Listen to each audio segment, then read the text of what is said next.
Hello Chaos Gang, welcome back to my bullshit. My name is Sybil and today I'm here alone. If you want any value or eyes, socials down in the description. That's where they'll be. So today, thought we'd take it light, thought we'd take it easy, and we'd just laugh at some queer TikToks I found. As always, I might have to change or edit some audio so it's not copyrighted. But other than that, let's get into it. I can't tell you what it really is, I can only tell you what it feels like. Do you ever see an audio and you're like, how did you come up with that? At what point did it click? At what point were you like, yes, the perfect audio for a fingering joke? Because I applaud you. That is not judgment, that is downright amazement. Actually, that Eminem audio reminds me of a TikTok. This one wasn't even planned to be in here, but it just reminded me.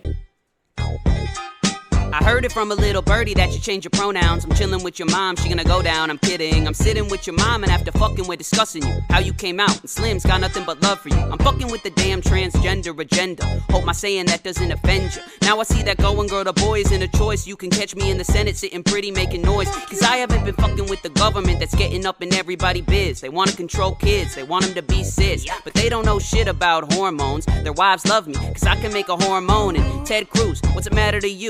If a so-called dude wants boobs and Jimmy Choo's, let's get in a fight. I'll sue you for hurting me. Take the money, pay for everybody's top surgery. The first time I saw that, I almost pissed myself laughing. By phone. The lyrical genius. The fucking hormones make a hormone. Impeccable, impeccable. If you want to see more of specifically those Eminem raps that Sasha did, he has like a ton of them on his TikTok right now, so definitely go check those out, they're hilarious. Just like being able to fit the impression, it actually sounding good, the lyrical genius of it all, and politics surrounding trans rights all into one TikTok is just inspiring, amazing.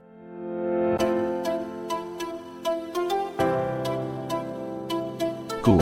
It happens more than you think when somebody will tell somebody's pronouns trying to be respectful and nice and then literally just fuck it up completely on their own side of things. It's frustrating. And it's also confusing though, because it's like, how are you gonna know their pronouns and tell somebody else their pronouns but still fuck up in the moment? Like, I get it happens, it's just like, how? You're literally trying to educate somebody else on someone's pronouns and still messing up the pronouns, and I get that maybe you were thinking a little too fast or it was just a slip up, but it's how do you accurately know the pronouns and are actively telling somebody the pronouns, but then still use the wrong pronoun? Maybe it's just a matter of not trying hard enough. I'm not saying mistakes don't happen and slip-ups don't happen, but in that specific scenario, it's like, how do we feel about this? Because mistakes happen, totally understand. But it's just harder to believe that it's a mistake in a situation that is specifically about telling somebody the correct pronouns. And now maybe I'm overthinking it now at this point and we should just move on to the next one. Thoughts are a thinking. I'm gay and my straight friends are gonna guess gay slang terms. The first one is a pillow princess. Put the pillow under your ass because it feels better. No, she's the bottom. For leverage, maybe? I think she likes to be on top. No, she likes to be on the bottom. This girl knows something that she's not letting on. She knew that so quick. She's like, yeah, that's the bottom. You know something, bestie. What do you know? Pillow fight? Oh yeah. I think she should say ground level bottom. Those are fun. She slaps you in the face with the pillow. It says princess pillow. They only receive, they don't give. Wait, was so gonna say is that It's not a man? Oh, yes. That was funny, but I do have to quickly jump in and say pillow princesses are totally valid. I know they get a lot of hate within the community, which is not deserved. Everybody's allowed to have a preference in bed and it's none of your business. And sometimes it's even because of trauma. So absolutely no hate to pillow princesses. Essentially. Next. Right set. All right, 100-footer. I don't even know what that means. A 100-footer. Is that like a dildo size? Because I think we should not have that be a thing. That's terrifying. Everybody's allowed to have a preference in bed and it's none of your business. Wait, yes. 100. She has to be correct for all of these terms. Just think All of the gay? Yeah, all. He's like a very well-known man. Strap-on. So, Davidson. Very well endowed. it's someone who's like really obviously gay. Like, oh, I can tell he's gay from 100 feet away. Wow. I've never heard that term in my life. Is that like a newer term or like an older term? Am I not hip in LGBTQ plus slang anymore? Let me know if you've heard that term before, because I'm confused. Oh my god, that would mean I'm a 100 footer. Am I originally? Yeah. Am I the only one? Yeah. Am I sexual? Okay, it's funny, but it's also kind of sad because I feel like the reason most people, I'm not saying it is for this specific person, but I feel like the reason most people don't is because they're usually scared of confrontation or backlash or upset. Those are all basically the same thing, but you know what I'm trying to say. Which is sad because realistically it's because a lot of people don't want to deal with the conversation or the way somebody could react. Nobody wants to be like, oh, my pronouns are actually this, and then have the person turn around and be like, that's fake. I don't believe you. I'm gonna keep calling you this. Blah, blah, blah. because unfortunately that's a reaction that people are met with often. But I get it. Sometimes you just have to laugh through the fucking pain.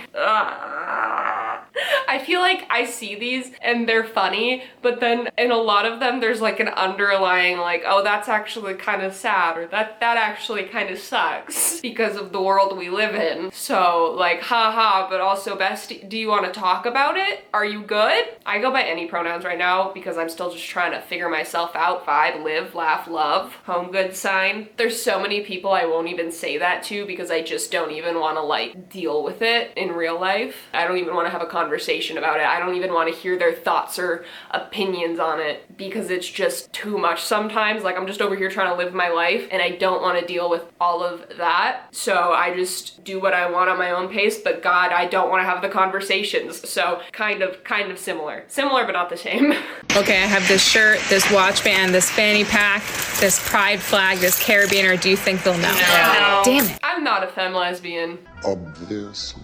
Nor have I ever been, but I think the videos femme lesbians make of like the femme lesbian struggles are so funny. Not in like a haha at you way, but a haha with you kind of way. And I also think it's always good to look at other people in the community's perspectives and struggles because sometimes they can be different than other people in the community just based on things like appearance. Just because the way the world works, right? Like whether we like it or not, people judge based on your appearance, and sometimes I think it's nice to look at the other part of the community struggle that maybe you don't personally struggle with. Like most of the time, if I'm in close proximity with somebody and they can talk to me or something, they're gonna be like, you're queer, which like, yes, is true in my case.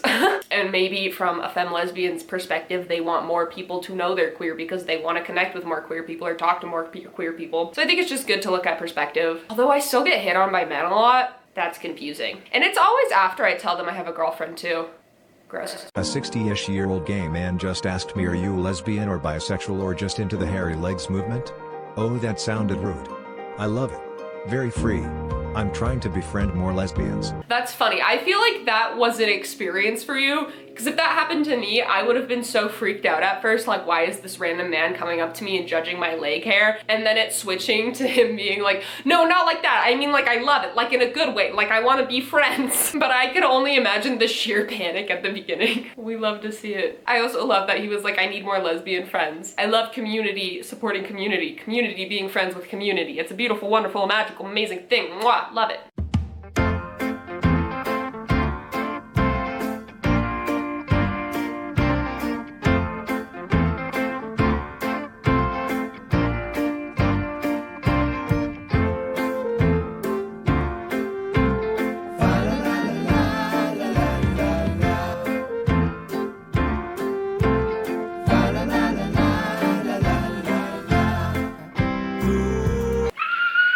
It's also very similar to being a lesbian. Obviously not all of them, we'll get into that one. Like, you can tell somebody you're a lesbian and they're immediately like, ooh, hot, you're looking for a third with my boyfriend, and you're like, what? But it's like the problem of people automatically assuming bisexual people are like automatically looking through for a third or are like hypersexual. Like, there's nothing wrong with it if you are, just so we're obviously like clear here, but it's the fact that there's a stigma where people automatically assume that that's problematic. You'll grow out of it. The queer experience. Or I've heard so many like adults be like, lesbian is real and gay is real, but like bisexuality just doesn't seem real to me. And I'm sitting here like, how do you believe that people can be gay or straight, but you don't believe that they can be bisexual? That makes no sense to me either. And then of course we have the you wouldn't actually date a girl. This pisses me off because I've seen it so much. Not pissed at the person who posted this video, pissed at the people who are like that, because maybe you wouldn't be shocked, or maybe you would be shocked to find out how many fucking people in the LGBTQ+ community doubt bisexuals and their bisexuality because they're not full gay or full straight, which is like a weird way to look at it anyways. If you followed me on TikTok when I was like mainly a TikToker, I've made a lot of videos talking about biphobia in the community, and it's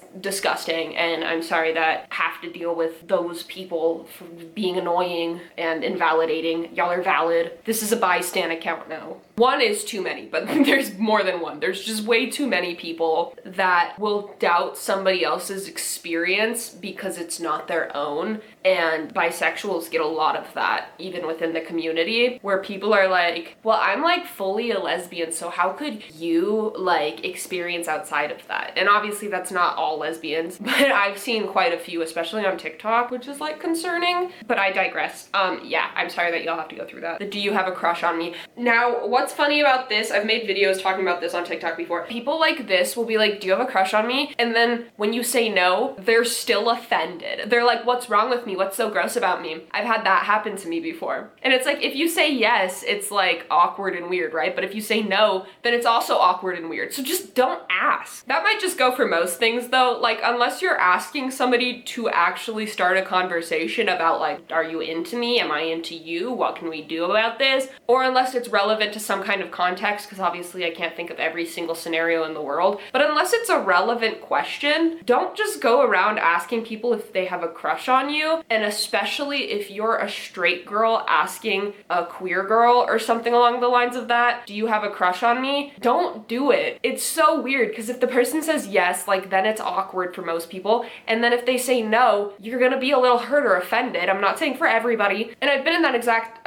situation where a straight girl like asked if I had a crush on her, and I said no, and she got really upset and offended. You just shouldn't have asked, because there's no correct answer most of the time. And then the can I watch, I think we've all experienced that. And then you're literally going to hell, you demon worshipping. Yeah, I think we've all experienced that one too. Those ones are just the queer experience, huh? But yeah, thank you guys so much for watching. Hope you enjoyed these queer TikToks. Hope they made you giggle, smile. I feel like every time I just want to watch something fun, there's always a conversation to be had, right? Like, I was like, so light, so fun, and then we're watching it and I'm like, half of these jokes are probably out of terrible experiences that you've gone through, and that sucks. But laugh through the pain, I get that. But thank you guys so much for watching. Like I said, if you want any of my socials, down in the description. If you liked the video, liked it. If you really liked it, maybe consider subscribing. I'd like to see you again. Unless you don't want to come back, then there's no reason for you to subscribe. And with that being said, if I take, what shall I take? If I take my Cosmos pizza cup that I got when I worked in Denver next to a Cosmos pizza, and I put it up against the screen like this, it looks like I said,